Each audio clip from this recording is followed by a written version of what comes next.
उम्मीद है सब खैरियत से होंगे। हमने सेकंड ईयर का चैप्टर नंबर 19 स्टार्ट किया हुआ था, down of modern physics. Previous हमने फोटो इलेक्ट्रिक इफेक्ट को पढ़ा था, उसकी फर्दर हमने क्लासिकल बेस पे और क्वांटम बेस पे एक्सप्लेनेशन देखी थी। आज हम स्टार्ट करने जा रहे हैं वेव इंटरेक्शन का सेकंड पार्ट, कॉम्पटन इफेक्ट।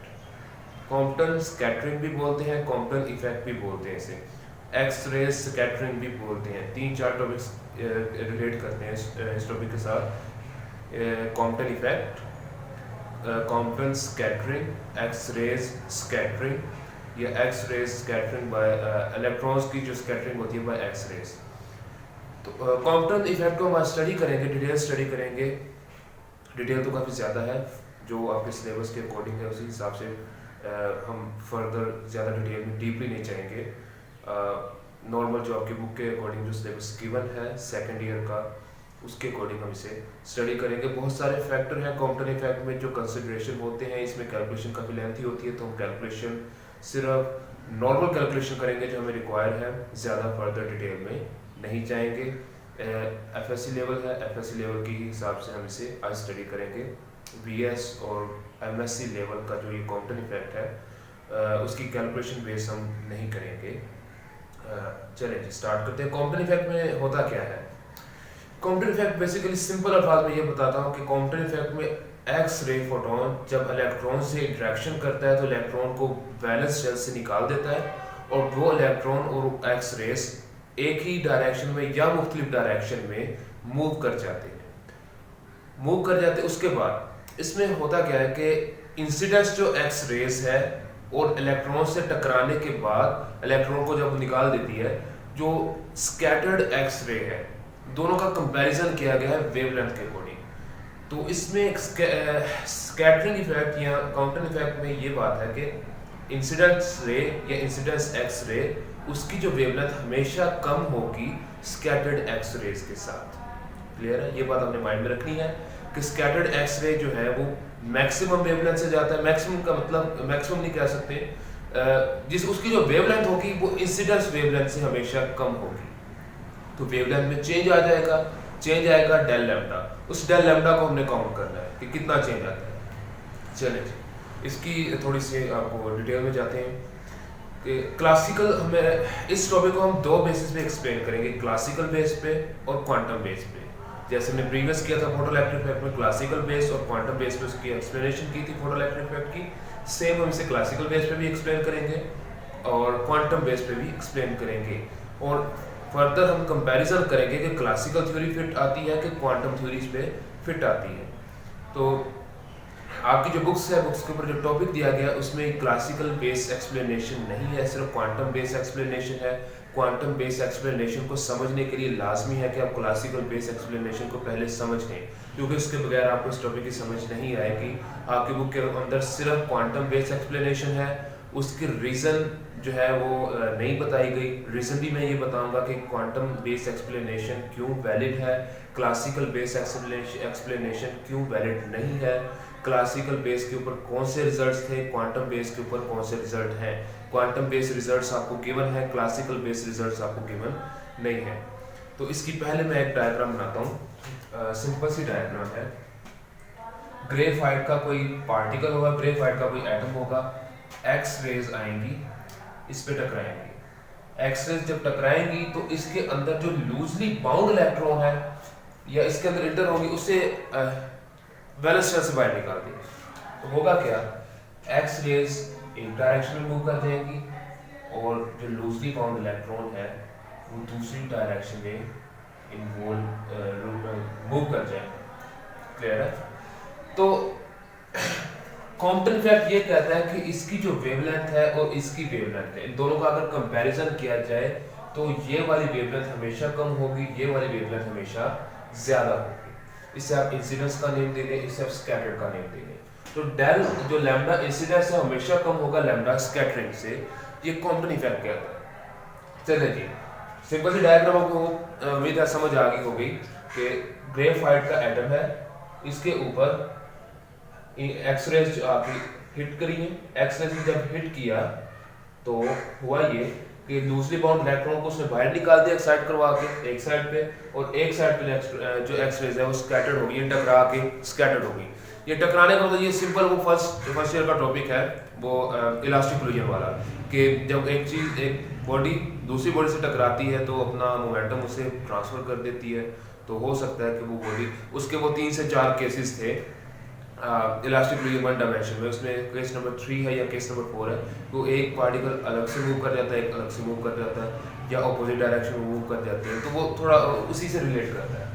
तो पार्टिकल्स ऑपोजिटली मूव कर जाएंगे, हो सकता है सेम डायरेक्शन में मूव कर जाएं, ऑपोजिट डायरेक्शन में भी मूव कर जाएं, डिपेंड करेगा कि किस एंगल पे आप इंसिडेंस रे को हिट करवा रहे हैं। चलिए जी, अब क्लासिकल थ्योरी क्या कहती है? क्लासिकल थ्योरी ये कहती है कि अभी मैंने आपको बताया कि law of conservation of momentum के अकॉर्डिंग क्लासिकल थ्योरी ये कहती है कि इंसिडेंस रेज का जितना मोमेंटम है वो एक्सकैटर्ड रेज का मोमेंटम होना चाहिए according to law of conservation of energy.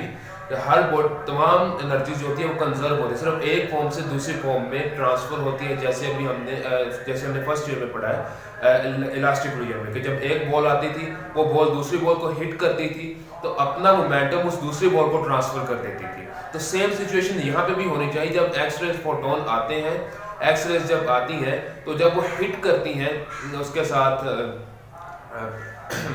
Graphite atom के साथ या उसके लूजली बाउंड इलेक्ट्रॉन के साथ, तो एक्स रेज के फोटॉन्स जो हैं उनको चाहिए कि अपना सारे का सारा मोमेंटम किसे ट्रांसफर कर दे, इलेक्ट्रॉन्स को ट्रांसफर कर दे। यानी इंसिडेंस मोमेंटम या incidence wavelength should be equals to scattered wavelength या स्कैटर्ड मोमेंटम, यानी इनिशियल कंडीशन इक्वल होनी चाहिए फाइनल कंडीशन के।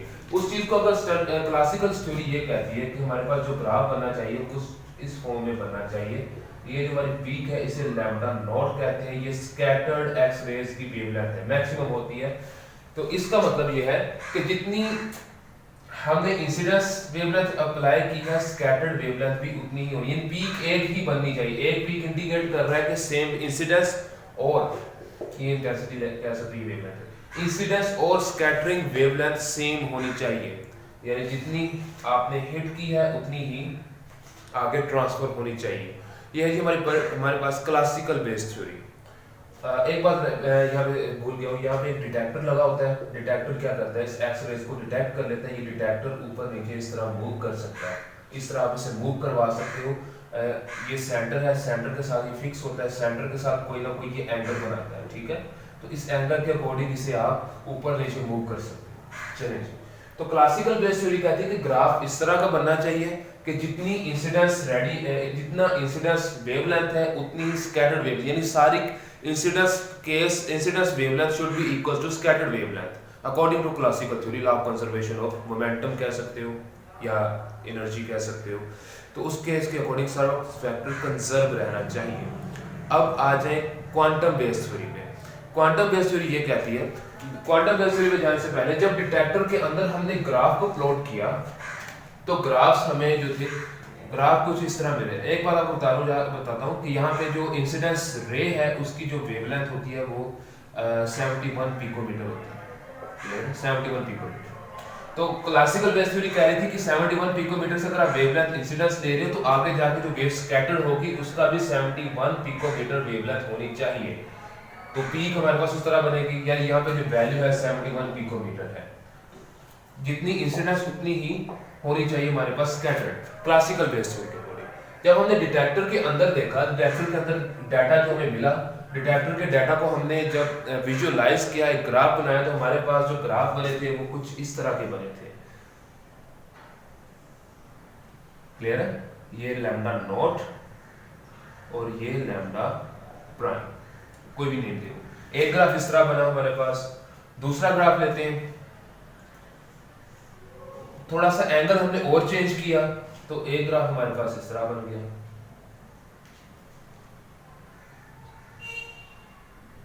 ये लैम्डा नॉट और ये लैम्डा प्राइम। हमने एंगल थोड़ा सा और चेंज किया, जब एंगल और चेंज किया तो हमारे पास इस तरह ग्राफ बन गया। ये लैम्डा नॉट और ये लैम्डा प्राइम। अब ये जो ग्राफ बना ये 0 डिग्री पे बना है, ठीक है, 0 डिग्री पे। यानी अगर हम पार्टिकल को हिट करवाएं एक्स रेज को और उसी डायरेक्शन में एक्स रेज आगे मूव करते हैं तो एंगल क्या बनेगा 0 डिग्री। इन दोनों के दरमियान एंगल 0 डिग्री है, तो 0 डिग्री पे ये वाला ग्राफ बनेगा।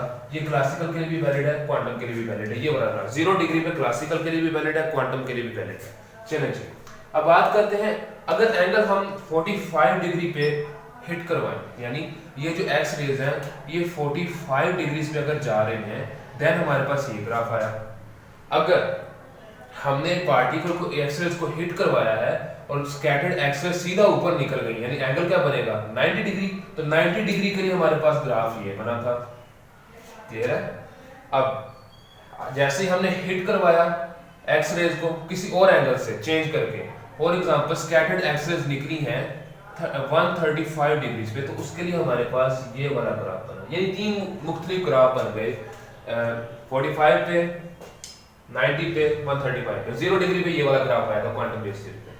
अब क्लासिकल बेस थ्योरी कहती है कि जिस मर्जी एंगल से आप एंटर करवाएं ग्राफ आपका ये बनना चाहिए, यानी इंसिडेंस और स्कैटर्ड वेवलेंथ सेम होनी चाहिए। जब दोनों सेम है तो जाहिर बात है वेवलेंथ के लिए एक ही ग्राफ बनेगा, ये वाला। लेकिन जब हमने थोड़ा सा एंगल चेंज किया, यानी एक्स रेज और स्कैटर रेज के दरमियान कंपैरिजन किया कि एक्स जब स्कैटर रेज थोड़ा सा एंगल चेंज करके निकले तो हमारे पास डिफरेंट ग्राफ आने लगे, ये वाला ये वाला, और यानी 45 डिग्री पे ये ग्राफ बना, 90 पे ये बना, 135 पे ये बना। अब इस ग्राफ का मतलब क्या है कि ये देखें कुछ पार्टिकल जो हैं वो इनटू द फेज थे, यानी सेम वेवलेंथ के थे। कुछ स्कैटर्ड एक्स रेज की वेवलेंथ थी वो चेंज थी। क्लासिकल बेस थ्योरी कहती है कि जितनी इंसिडेंस वेवलेंथ है उतनी स्कैटर्ड होनी चाहिए। ग्राफ ये बनेगा, चाहे 71 पिकोमीटर है तो आगे भी 71 जानी चाहिए, तो आपके पास ग्राफ सेम बनेगा जितनी मर्जी आप इंसिडेंस पार्टिकल ले रहे हो। लेकिन एंगल चेंज करने के बाद क्वांटम, ये क्लासिकल बेस थ्योरी है, ये क्वांटम बेस थ्योरी में ये कहती है कि हम अब जैसे ही एक्स ये क्वांटम इफेक्ट हमने फिनोमेना किया तो हमारे पास ये वाला ग्राफ बना।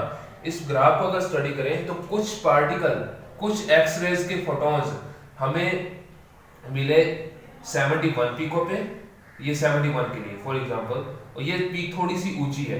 कुछ मिले हमें 72 पिकोमीटर के, यानी कुछ क्वांटम इफेक्ट के जो पार्टिकल्स थे वो उनकी वेवलेंथ सेम थी इंसिडेंस के साथ, और कुछ की जो वेवलेंथ थी वो चेंज थी, ज्यादा थी इंसिडेंस के साथ। यानी ये इंसिडेंस और ये इंसिडेंस दोनों स्कैटर्ड है। कुछ फेज इंसिडेंस के साथ थे, जैसे इंसिडेंस 71 पिकोमीटर के साथ हमने इंसिडेंस करवाया था तो उसकी वेवलेंथ सेम थी, कुछ पार्टिकल की वेवलेंथ ज्यादा थी। और एंगल चेंज किया तो हमें और पता चला कि कुछ पार्टिकल जो थे वो 71 पिकोमीटर के साथ वेवलेंथ उनकी हुई, वेवलेंथ उनकी चेंज हुई, 71 पिकोमीटर सेम थी। लेकिन जो जैसे एंगल को हमने चेंज किया, ये देखिए अब ये वाली पीक थोड़ी थी, ये वाली पीक ज्यादा हो गई, 90 डिग्री पे ले गए यानी पीक और ज्यादा हो गई। फॉर एग्जांपल ये 75 पिकोमीटर आ गया। तो जैसे जैसे हम एंगल को चेंज करते जाएंगे स्कैटर्ड वेवलेंथ भी चेंज होती जाएगी। क्लासिकल बेस थ्योरी ये कहती थी कि वेवलेंथ चेंज नहीं होनी चाहिए, वेवलेंथ जिस मर्जी एंगल से आप हिट करवाओ वेवलेंथ सेम है। लेकिन जैसे एंगल को हमने चेंज किया, इस एंगल का कंपैरिजन किया 45 90 जिस मर्जी एंगल पे ले लो, ये जो डिटेक्टर है इसके साथ अगर आप ऊपर नीचे करके एंगल चेंज करोगे तो आपको पता चल जाएगा कि कुछ पार्टिकल जो थे, कुछ फोटॉन्स जो थे वो तो सेम थे इंसिडेंस के साथ, उनकी वेवलेंथ तो सेम थी। लेकिन मोस्टली जो पार्टिकल थे उनकी वेवलेंथ इंक्रीज हो रही थी। ये देखिए यहाँ पे थोड़ी सी इंक्रीज हुई है, 90 पे देखने और इंक्रीज हो गई है, 130 पे देखने ये थोड़ी सी और इंक्रीज होगी। तो इसकी आप फॉर एग्जांपल 80 पिकोमीटर लगा लें। तो जैसे जैसे आप एंगल को चेंज करते जाओगे तो हमारे पास जो है वेवलेंथ भी इंक्रीज होती जाएगी या डिक्रीज होती जाएगी, वेवलेंथ सेम नहीं रहेगी। दो वेवलेंथ के दरमियान जो डिस्टेंस होता है उसे डेल लैम्डा बोलते हैं। ये इनिशियल ये फाइनल दोनों के दरमियान जो डिस्टेंस है डेल लैम्डा, इसके दरमियान जो डिस्टेंस है डेल लैम्डा। अब ये देखें इनका डिस्टेंस थोड़ा सा कम होगा, इनका डिस्टेंस थोड़ा सा ज्यादा होगा, इसका डिस्टेंस और ज्यादा होगा, और एंगल चेंज करेंगे तो और एक ग्राफ बनेगा, उसका डिस्टेंस और ज्यादा हो जाएगा हमें। तो जैसे हम एंगल को चेंज करते जाएंगे डेल लैम्डा भी चेंज होता जाएगा। ये क्वांटम बेस्ड थ्योरी कह रही है। ये डेल लैम्डा को कहते हैं कॉम्पटन शिफ्ट, कि वेवलेंथ आगे कितनी शिफ्ट हुई है। क्लासिकल ने बोला था कि वेवलेंथ शिफ्ट नहीं होती, वेवलेंथ सेम रहती है। क्वांटम कहती है जी कि वेवलेंथ शिफ्ट होती है, क्योंकि डिटेक्टर ने हमें जो ग्राफ दिए थे वो चेंज थे, सेम नहीं थे। तो उस बेस के उस थ्योरी के अकॉर्डिंग हमें ये पता चला कि जैसे जैसे एंगल को चेंज करते जाएंगे लैम्डा शिफ्ट भी यानी स्कैटर्ड लैम्डा भी चेंज होता जाएगा। अब इसकी रीजन क्या है? कि क्यों चेंज होता है। इसकी रीज़न मैं आपको बताता हूँ क्यों चेंज होता है। क्लासिकल बेस थ्योरी जो थी वो फेल हो गई थी क्योंकि डिटेक्टर ने हमें डिफरेंट कुराक दी है। क्लासिकल बेस थ्योरी ये कहती है कि इंसिडेंस पार्टिकल और स्कैटर्ड पार्टिकल का मोमेंटम सेम होना चाहिए, वेवलेंथ सेम होनी चाहिए according to law of conservation of energy या लॉ ऑफ कंजर्वेशन मोमेंटम। लेकिन क्वांटम बेस थ्योरी ये कहती है कि ये बात बिल्कुल गलत है, इस तरह नहीं होता। क्वांटम लेवल होता है छोटा लेवल, मैंने आपको पहले बताया छोटे लेवल पे हर फिनोमिना डिफरेंट है। तो क्वांटम ये कहती थी कि ये जो आपने क्लासिकल की थ्योरी दी है ये बिल्कुल गलत है, ये सिर्फ उसी केस के लिए वैलिड है जब आप एंगल 0 डिग्री पे रखोगे। अब जाहिर बात है 0 डिग्री पे तो कोई 0 डिग्री तो एक आइडियल केस नहीं हुआ ना, क्योंकि हो सकता है कि वेवलेंथ जो है 75 डिग्री पे मुड़ जाए, हो सकता है कि स्कैटर्ड एक्स रेज 190 डिग्री पे मुड़ जाए। तो ये आप नहीं बता सकते कि किस एंगल पे स्कैटर्ड होगी, स्कैटरिंग होगी। 0 डिग्री आइडियल केस है, आइडियल केस कह रहा हूँ, सॉरी 0 डिग्री हम मान लेते हैं कि वैलिड है। 0 डिग्री पे दोनों वेवलेंथ सेम होंगी, लेकिन 0 डिग्री पे कोई भी चीज हम ये नहीं कह सकते कि स्कैटरिंग के बाद वाकई 0 डिग्री पे जाएगी या एंगल चेंज हो जाएगा। तो हमेशा आइडियल चीज वो होती है जो सारी फैक्टर्स को कवर करे। ये 0 डिग्री को तो कवर कर जाएगी, 90, 45, 135, 270, 360, 75 डिग्री और भी बहुत सारे एंगल्स है, उनको तो ये कवर नहीं कर रही। तो ये थ्योरी थी, फेल हो गई। क्वांटम बेस्ड थ्योरी भी आई। क्वांटम बेस्ड थ्योरी ने उसकी एक्सप्लेनेशन दी जो कि एग्जैक्ट रिजल्ट था, यानी एग्जैक्ट नहीं कैसे, एक्यूरेट रिजल्ट या एक्यूरेट उन्होंने सेटिस्फैक्टरी रिजल्ट दिए। वो कैसे दिए, क्या रीजन थी, वो हम यहाँ पे स्टडी करते हैं। तो उसकी मैं आपको फर्दर बताता हूँ किस तरह होगा। चलें जी, अब हम स्टडी करते हैं क्वांटम बेस्ड थ्योरी किस बेस पे उन्होंने दी गई थी। क्वांटम थ्योरी या क्वांटम बेस्ड एक्सप्लेनेशन जो थी वो क्या कहती थी, कैसा प्रोसेस होगा ये।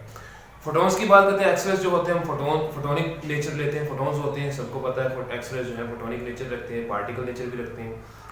अगर पार्टिकल नेचर रखें तो वो क्लासिकल थ्योरी पे चला जाएगा। फोटोन नेचर रखते हैं जी, पार्टिकल नेचर क्लासिकल में कैसे जाएगा, क्योंकि पार्टिकल एज अ पार्टिकल जो होता है मैस के तौर पे बिहेव करता है। इंसिडेंस पार्टिकल, स्कैटर्ड पार्टिकल आपस में टकराएंगे, law of conservation momentum apply करके आप 0 डिग्री पे रिजल्ट लेंगे, लेकिन बाकी वो रिजल्ट एक्सप्लेन नहीं कर पाएगा। फोटोनिक नेचर लेते हैं जी, फोटॉन्स की एनर्जी होती है। फोटॉन्स जो होते हैं इलेक्ट्रोमैग्नेटिक वेव्स होती हैं। इलेक्ट्रोमैग्नेटिक वेव्स में अब होगा क्या, अब हम जैसे ग्रेफाइट का एटम लेंगे, ग्रेफाइट का आउटर मोस्ट शेल में फॉर एग्जांपल एक कोई इलेक्ट्रॉन पड़ा हुआ है। आउटर मोस्ट शेल जो होता है वो आपको पता है कि जाहिर बात है कि आउटर मोस्ट शेल ज्यादा दूरी पे होता है, उसकी इंटरेक्शन जो न्यूक्लियस के साथ वीक होती है, वो लूजली बाउंड होता है। तो जैसे ही फोटोन उसके करीब जाके उसके साथ टकराएगा, मैग्नेटिक फील्ड हमें पता है कि पार्टिकल को इफेक्ट नहीं करती होती। मैग्नेटिक फील्ड का मैस पे जो मैग्नेटिक फील्ड हमने पीछे प्रीवियस चैप्टर में पढ़ी है वो पार्टिकल को नहीं करती होती, इलेक्ट्रॉन्स को जो है उसको इफेक्ट नहीं करती होती।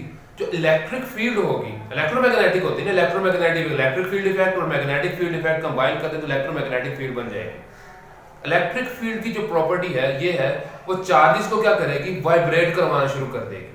इलेक्ट्रिक फील्ड होती है, हमने पढ़ा इलेक्ट्रिक फील्ड क्या करती है, चार्जेस को एक प्लेट से इलेक्ट्रिक फील्ड के अंदर जैसे हम चार्ज को मूव करवा देते तो वो डिस्टर्ब हो जाता था। तो जैसे इलेक्ट्रिक फील्ड का जो फिनोमेना ऑब्जर्व करेगा इलेक्ट्रॉन, वो वाइब्रेट करना शुरू कर देगा, अप एंड डाउन मोशन करना शुरू कर देगा। तो जैसे जैसे वो फोटोन अपनी एनर्जी से ट्रांसफर करता जाएगा, उस एनर्जी को अब्सॉर्ब करके ज्यादा वाइब्रेट करना शुरू कर देगा। वाइब्रेशन के बाद एक लिमिट आएगी कि वो ज्यादा वाइब्रेट नहीं करेगा, वो अपना बाउंड छोड़ के, अपना शेल छोड़ के बाहर निकल जाएगा। तो फोटोन जो है उसकी एनर्जी दो हिस्सों में डिवाइड होगी। एक वो एनर्जी, दो हिस्सों में नहीं कह सकते, फोटोन जो है वो अपनी कुछ एनर्जी इलेक्ट्रॉन को ट्रांसफर करेगा, इलेक्ट्रॉन उस एनर्जी को अब्सॉर्ब करके वाइब्रेट करेगा, वाइब्रेट करने के बाद अपना शेल छोड़ के बाहर निकल जाएगा, और बाकी फोटोन एक साइड को निकल जाएगा, इलेक्ट्रॉन एक साइड को निकल जाएगा। क्लियर है? इस फिनोमेना को कुछ इस तरह मैं एक्सप्लेन करता हूँ। ये हमारे पास न्यूक्लियस है, ये शेल आ गए हमारे पास, ये आउटर मोस्ट शेल है। जैसे मैं एक्सरे फोटोन इसके साथ हिट करवाता हूँ, ये इलेक्ट्रॉन क्या करेगा, इस फोटोन को P equals to E equals to H, photon की जो हमारे पास होती है एनर्जी कह सकते हो, E इक्वल्स टू H।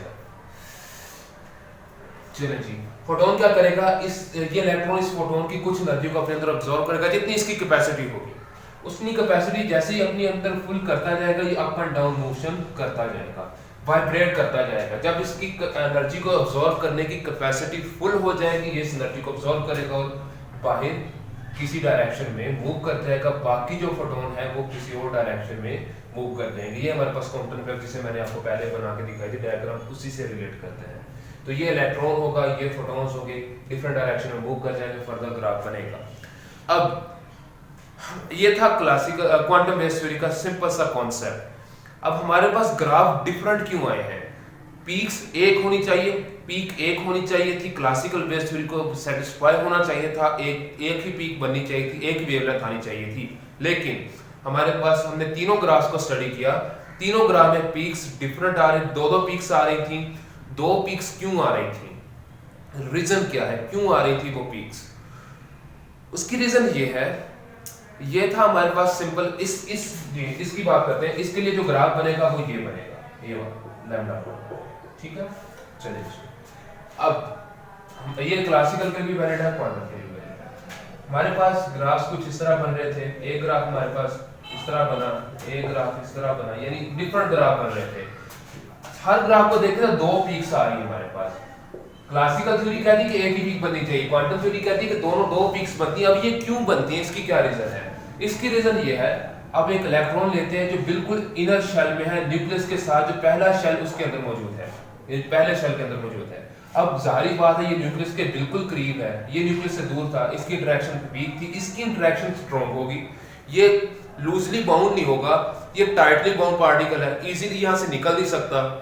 अगर बहुत ज्यादा टाइटली बाउंड है तो ये यहाँ से निकल नहीं सकता। अब अगर कुछ एक्स रेज इसके साथ टकराएंगी, अब ये एक्स रे क्या करेगी, इसकी अपनी एनर्जी से ट्रांसफर करने की कोशिश करेगी, ये एनर्जी ऑब्जॉर्व करके वाइब्रेट करने की कोशिश करेगा, लेकिन इसकी जो इंटरेक्शन है न्यूक्लियस के साथ वो ज्यादा स्ट्रॉन्ग है, न्यूक्लियस इसे वाइब्रेट करने नहीं देगा।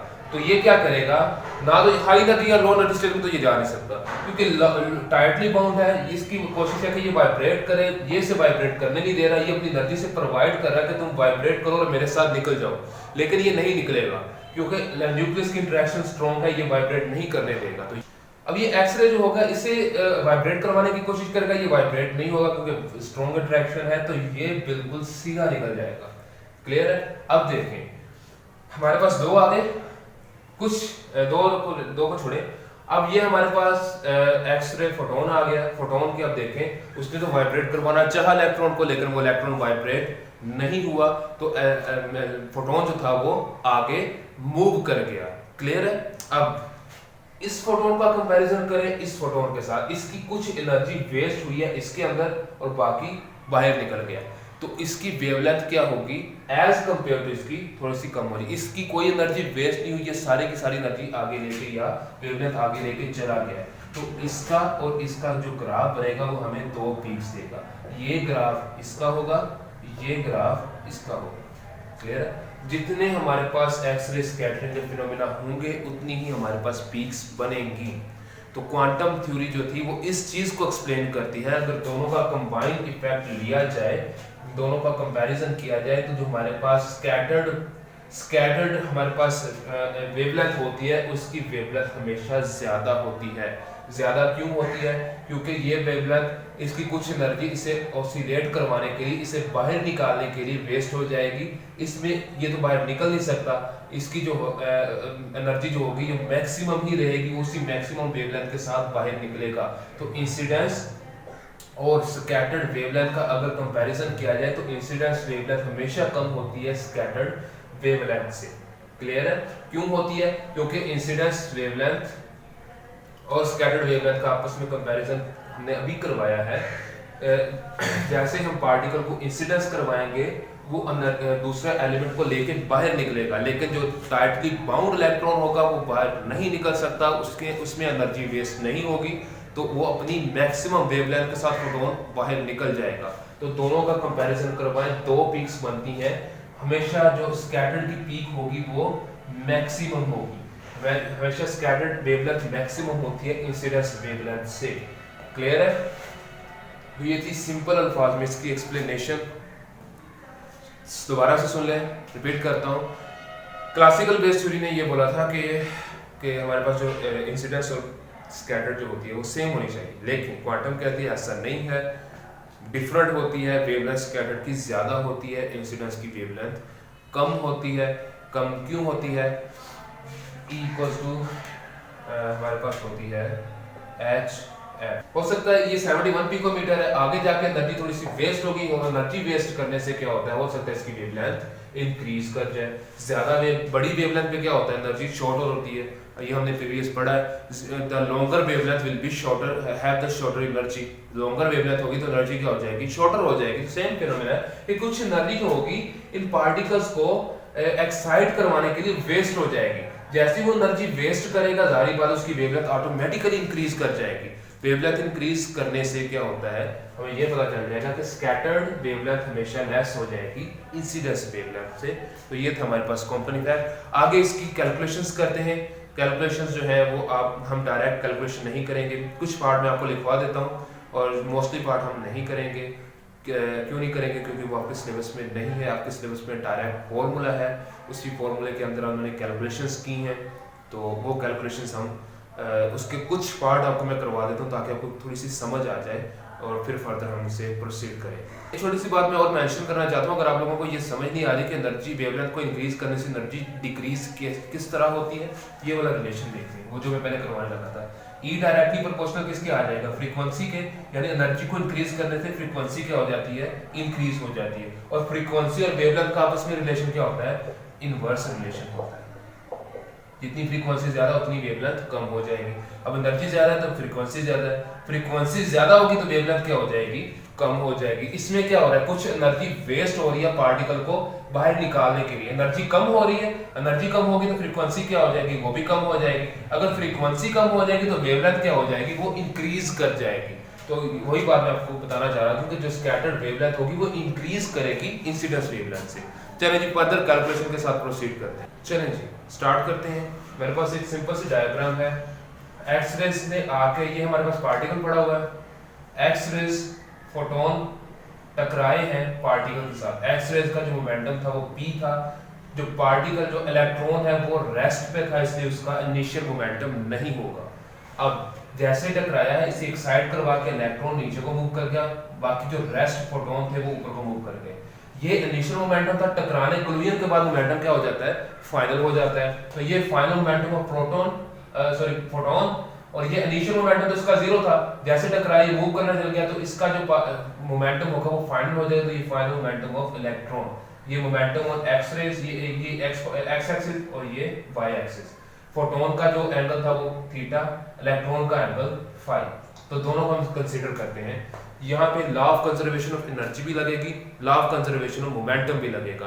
तो सबसे पहले law of conservation of energy लगाते हैं। Law of conservation of energy, energy ये है हमारे पास कि momentum energy of photon plus energy of electron initial condition में should be equal to energy of photon plus energy of electrons in final condition, यानी EP energy of photon plus energy of electron initial condition. Final के लिए हम prime use करते हैं, first में पढ़ा हुआ है, जैसे m1 m2 equal to m1 prime plus m2 prime, वो वाला पढ़ा हुआ, ये वही लॉ ऑफ कंजर्वेशन, यानी initial condition should be equal to final condition. अब देखते हैं एनर्जी ऑफ फोटोन पुट करते हैं जी। एनर्जी ऑफ फोटोन क्या होती है, E इक्वल्स टू hf, और f किसके इक्वल होता है, V equals to f lambda, और f की वैल्यू निकालें तो V ओवर लैम्डा होती है। तो ये आ जाएगा E equal to hv over lambda. V होती है वेलोसिटी, फोटोन क्या होती है, स्पीड ऑफ लाइट से मूव करते हैं, तो हम इसे c से रिप्लेस कर देंगे hc ओवर लैम्डा। यहाँ पे पुट कर देते हैं E hc ओवर लैम्डा। चलिए जी, प्लस आ गया जी इलेक्ट्रॉन की, हम एनर्जी की बात करते हैं। इलेक्ट्रॉन की एनर्जी क्या होगी वो हम यहाँ पे पुट करेंगे जी। इलेक्ट्रॉन की एनर्जी हमारे पास होती है m naught c square, m naught c square, ठीक है जी, क्योंकि E equals to mc square. और इलेक्ट्रॉन जो है वो रेस्ट पे है, रेस्ट पे उसका कोई मतलब, रेस्ट पे हमने थ्योरी ऑफ रिलेटिविटी में पढ़ा है कि रेस्ट पे जो मास होता है वो ओरिजिनल होता है, जैसे बॉडी मूव करती है उसका मास चेंज हो जाता है। तो ये रेस्ट पे है, इसलिए हमने यहाँ पे जीरो लगा दिया कि ये इसका रेस्ट मास है। क्लियर है? अब ठीक है, energy of photon in final condition, final condition में क्या होगी वो हम पुट करते हैं जी। फाइनल कंडीशन में हो जाएगी lambda c over hc over lambda.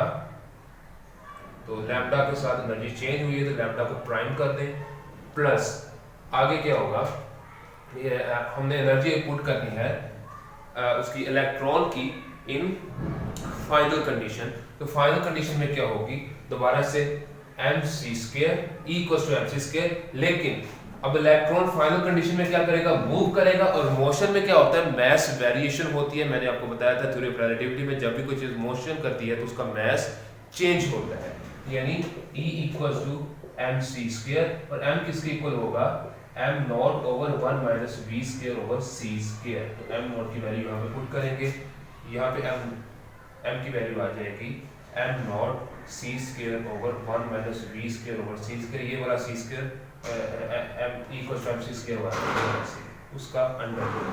तो ये था हमारे पास law of conservation of energy का लॉ ऑफ कंजर्वेशन। ठीक है, अब हमारे पास मोमेंटम रह गया।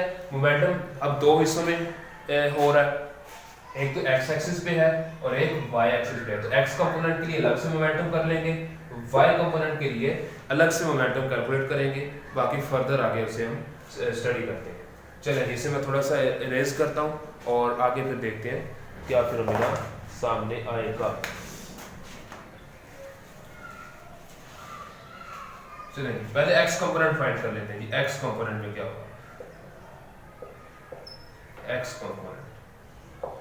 Component p x momentum of photon plus momentum of electron equals momentum of photon final plus momentum of electron final. ठीक है, चलिए लॉ ऑफ कंजर्वेशन में अप्लाई कर दिया। अब मोमेंटम ऑफ फोटोन के मोमेंटम किसके इक्वल होता है, p इक्वल्स टू mv। चलिए, और ये इक्वल होता है हमारे पास, चलिए मोमेंटम पुट करते हैं। मोमेंटम जो होता है, मोमेंटम की वैल्यू होती है p equal to h over lambda. h over lambda कैसे आती है ये भी देख लें। p equal to mv, m की वैल्यू चाहिए हमारे पास। एनर्जी दो फॉर्म में होती है, E equal to hf, E equal to hf और E equal to mv square और mv स्क्वायर या mc स्क्वायर।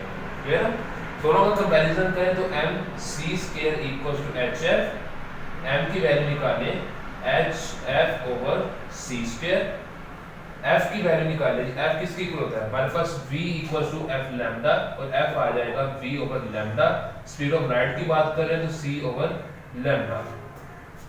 क्लियर है, चलें जी f की वैल्यू यहाँ पे पुट कर देते हैं, तो ये आ जाएगा हमारे पास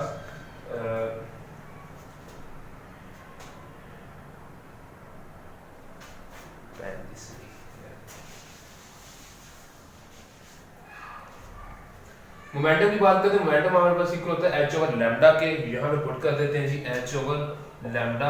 इलेक्ट्रॉन का मोमेंटम इनिशियल नहीं होगा क्योंकि इनिशियल वो रेस्ट पे था, ये 0 equals to momentum of final momentum किसके इक्वल आ जाएगा, h over lambda prime plus p equals to mv। Electron है, मूव कर रहा है, mv, और मोशन में इलेक्ट्रॉन क्या मास क्या हो जाता है, वेरी कर जाता है। तो ये हम पुट करेंगे m ओवर m नॉट, यानी m को इक्वल कर देंगे m not 1 minus v square over c square. चलिए जी ये x एक्सिस के कंपोनेंट आ गए। अब y एक्सिस की बात करते हैं। y एक्सिस के कंपोनेंट कैसे बनेंगे, तो y कंपोनेंट्स इस तरह बनेंगे। y कंपोनेंट की बात करते हैं तो p momentum of photon plus momentum of electron on y plus momentum of photon final equals to momentum of electron और y एक्सिस फाइनल। चलिए जी momentum of photon on y axis पे कोई फोटोन मूव नहीं कर रहा क्योंकि photon तो x एक्सिस पे मूव कर रहा था, तो ये 0 प्लस इनिशियल मोमेंटम इलेक्ट्रॉन का वो ऐसे 0 था, तो ये 0 इक्वल्स टू फाइनल मोमेंटम हो सके अब x एक्सिस की तरफ y एक्सिस की तरफ मूव कर गया और ये नेगेटिव y एक्सिस की तरफ मूव कर गया। अब देखते हैं क्या आएगा, मोमेंटम आ जाएगा h over prime del prime final plus, और फाइनल के लिए सेम हम यही यहाँ पे आएगा, sorry cos theta. cos theta क्यों आता है, क्योंकि ये x एक्सिस x कंपोनेंट है तो ये cos थीटा और ये cos फाई, एक थीटा और एक फाई। चलिए जी इसके लिए अब y कंपोनेंट है तो ये sin थीटा, फोटोन के साथ ये एंगल बन रहा है और इलेक्ट्रॉन के साथ ये एंगल बनेगा, तो ये आ जाएगा mv over 1 minus v square over c square sin phi. अब दोनों का कंपैरिजन करेंगे, फर्दर कैलकुलेशन हमने नहीं करनी क्योंकि काफी लेंथी कैलकुलेशन है। इतनी सी कैलकुलेशन आपके टॉपिक रिलेटेड थी वो मैंने आपको करवा दी है।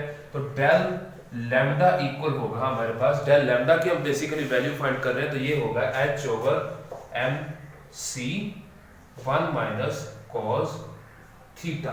तो ये हमारे पास होगी ये हमारे पास होगी फाइनल इक्वेशन जो है कॉम्पटन इफेक्ट की इक्वेशन। तो इसके अंदर अगर हम वैल्यूज को पुट करें, वैल्यूज पुट करने के बाद हम इसकी वैल्यूज कैलकुलेट करते हैं। लैम्डा शिफ्ट, अब ये लैम्डा क्या है, ये दो पीक्स के दरमियान डिफरेंस है।